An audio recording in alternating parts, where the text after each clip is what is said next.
Hello my beautiful souls! Welcome sa ating tarot reading sessions. Keep in mind, general reading po ito, maaaring mag-resonate, maaaring hindi. Kunin nyo na lang po kung para sa inyo and leave the rest. Maaaring mag-shift the energies or magkabaliktad ang sitwasyon. Kaya kayo na pong bahala kung saan kayo nakalugar sa reading natin. Okay? Let's see. So we have here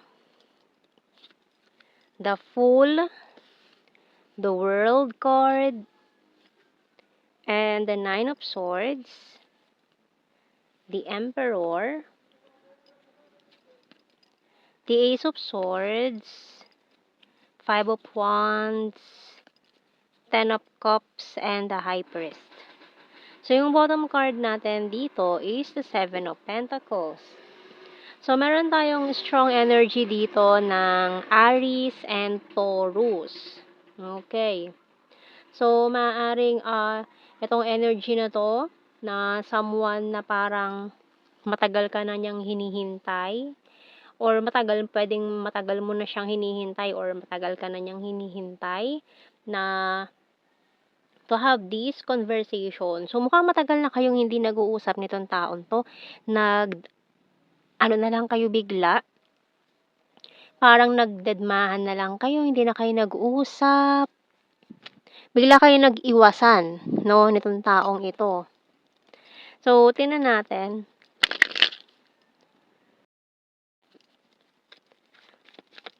And meron din dito kasing marami kayong pagkakaiba nitong taon to. Parang iniisip niya rin siguro na parang hindi kayo pwede, parang may hadlang sa religion, culture, parang may barrier, parang may malaking pader na nakaharang sa pagitan niyo nitong taong to. So, tingnan natin. We have here Courage by Archangel Ariel. Be courageous and stand up for your beliefs. So, may mga paniniwala din dito na parang pamahiin na parang sinusunod nila. Ganyan dahil nga siguro sa culture nila. Gano'n, maring iba kayo ng kultura nitong taon to. Kaya parang para sa kanya is hindi kayo pwede. Parang hindi kayo pwede nitong taong to sa base sa paniniwala nila, sa culture nila. Pero mukhang pinagmamasdan niyo ang isa't isa eh. Parehas kayong nahihirapan matulog sa gabi, ganyan. So, mukhang iniisip niyo parehas ang isa't isa.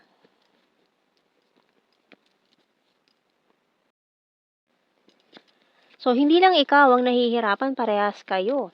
Mukhang parehas kayo naghihintayan din ng sinong unang mag-reach out, sinong unang magpaparamdam.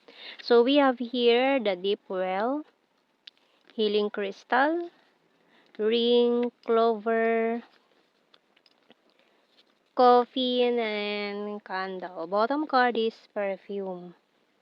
So, this person is really missing you, lalo na yung scent mo, yung perfume mo na ginagamit, ayan, yung favorite mo na perfume. So, parehas na kayo mag-move on, nag-heal, na parang tinanggap nyo na hindi kayo pwede, hindi kayo pwede nitong taong to.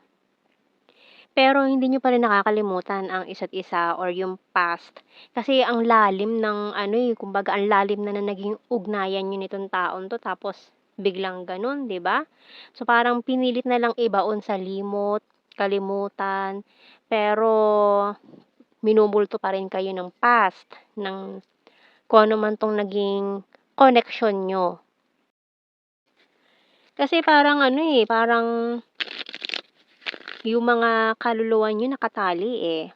Meron soul ties na tinatawag dito sa connection na to na hindi nyo matakasan, hindi nyo makalimutan. Maaari kasing marami na rin kayong pinagdaanan na past life nitong taong to. Kaya gano'n na lang ka-intense kung ano man yung meron kayo. Hindi niyo madaling kalimutan yun.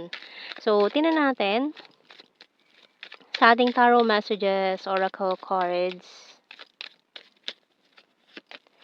I want you back. Okay. So, talagang parehas kayo eh. Gusto nyo pa rin eh na balikan, ayusin kung pwede. You're my rest and my healer. Kasi sa'yo niya naramdaman to eh. Yung pag ikaw ang kasama niya, kalmado, walang anxiety, parang hindi siya kinakabahan. Alam niyo kasi kung talagang ano, do'n mo lang malalaman 'yun, eh, kung yung taong 'yun talaga is feeling mo para sa'yo na, 'no? Kasi kalmado lang, walang yung tinatawag na kapag kinakabahan ka, ganiyan, pagkaharap mo siya, hindi, eh. Kayo kalmado lang kayo, parang dahil nga panatag na kayo sa presence ng isa't isa, so 'yun ang hinahanap-hanap niyo, and 'yun yung nakakapagpakalma sa inyo, yung presensya ng isa't isa. So, we also have here, I'm working hard for our future. I want commitment. So, ikaw talaga yung ano niya, gusto niya, eh. Gusto niya ng commitment with you. Pero mukhang merong ibang tao na pinipilit para sa kanya or kung sino man sa inyo na may isang tao dito na pinipilit na yun ang piliin. So, dahil nga tutol, ayaw. Wala, pero parang wala siyang magawa. Lalo na kung about to sa culture or yung tinatawag na parang fixed marriage, ganyan. So, powerful and discipline, keeping tabs on you. Still, this person, ayan, chine-check ka pa rin niya palagi, although, hindi siya nagpaparamdam, wala siyang sinasabi, tahimik lang siya, hindi siya nagre-reach out, hindi siya nagte-text, tumatawag, or anything, wala. Giving up. So, maaaring give up niya na or dun na siya sa punto ng ano, malapit na siya mag-give up. Money is important. Kasi nga yun, dahil iniisip din mukhang about sa pera, sa family, no? Lalo na kung tinakot na tatanggalan ng karapatan sa family, ng pamana, ganyan. Kapag umano siya, tumalikod siya sa tradition, sa family, ganyan. And I want to see you this weekend. So, gustong-gusto ka niyang makita. Mukhang nag-iipon din siya ng ano, eh, lakas ng loob, eh, 'no? Talagang gustong-gusto niya, alam mo yung parang gusto niyang i-break yung rules. Gusto niyang magrebelde, ganyan. Para maging ano, eh, para makasama ka niya ulit or magkaroon kayo ng chance nitong taong 'to. Parang yun ang iniisip niya, magrebelde. Takasan lahat, 'no? Parang gusto niyang iwan lahat, yung pumapasok sa isip niya yun, eh, yung gano'ng bagay na bibitawan niya ang lahat para sa'yo. Oh, 'di ba? Grabe, parang sa mga telenovela lang ng telenovela lang nangyayari yung mga ganyan, teleserye, K-drama, 'di ba? So, I remember every detail of that day. So, talagang hindi pa rin niya nakakalimutan yun. Lahat. Conversations niyo, yung mga, kung ano man yung mga sinabi niya sa'yo, or yung huling beses na nagkausap kayo, nagkaharap kayo nitong taong 'to, wala siyang nakakalimutan do'n. I feel you even though we are apart. I want you. So, ikaw talaga ang gusto niya, eh. I wish I could take back my words. So, may mga nasabi rin siya na hindi maganda before na gusto niyang bawiin. So, I wish I could share my good news with you. Pero may mga good news na parang gusto niyang isabihin sa'yo ngayon. I'm starting to understand our connection. You and I were too young and you came closer than anyone. So, yung bottom card, just being near you is intoxicating. Ayan. So, kasi nga very intense. Very intense tong connection na 'to na hindi basta-basta puwedeng balewalain. Okay, so tingnan natin sa blue card. So, ayan, 3 na agad yung nabunot ko dito. We have here, uy, ayan oh, past life lover. So, marami na nga kayong pinagdaanan nitong taong 'to, kaya gano'n na lang yung attraction na nararamdaman niyo sa isa't isa. Kaso may mga deceptive person talaga na nakapaligid sa inyo na humahadlang. Sila yung malaking pader na humahadlang sa inyo. And may mga guilty, ayan, sa nangyari. Okay, so kuha tayo ng mga initials. Puwedeng initials ng pangalan niyo or anything na puwedeng mabuo connected sa inyo nitong person na 'to. Okay, we have O. A, OA 'no, overacting yung iba 'no, lalo na yung, sa mga family members or mga persons na nakapaligid sa inyo. X, IF, maraming ano, parang what if. Letter T, M, N, letter J,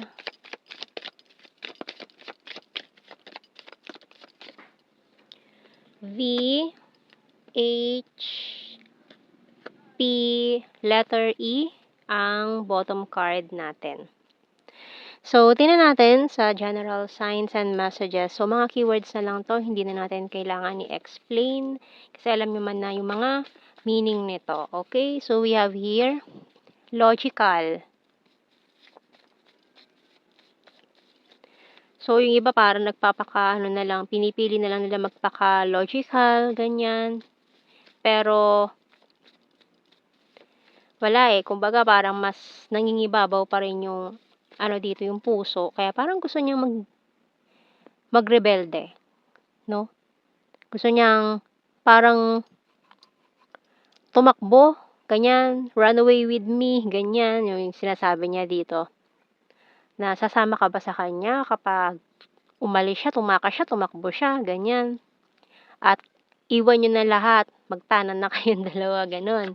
So, we have here September. Number 2, responsible.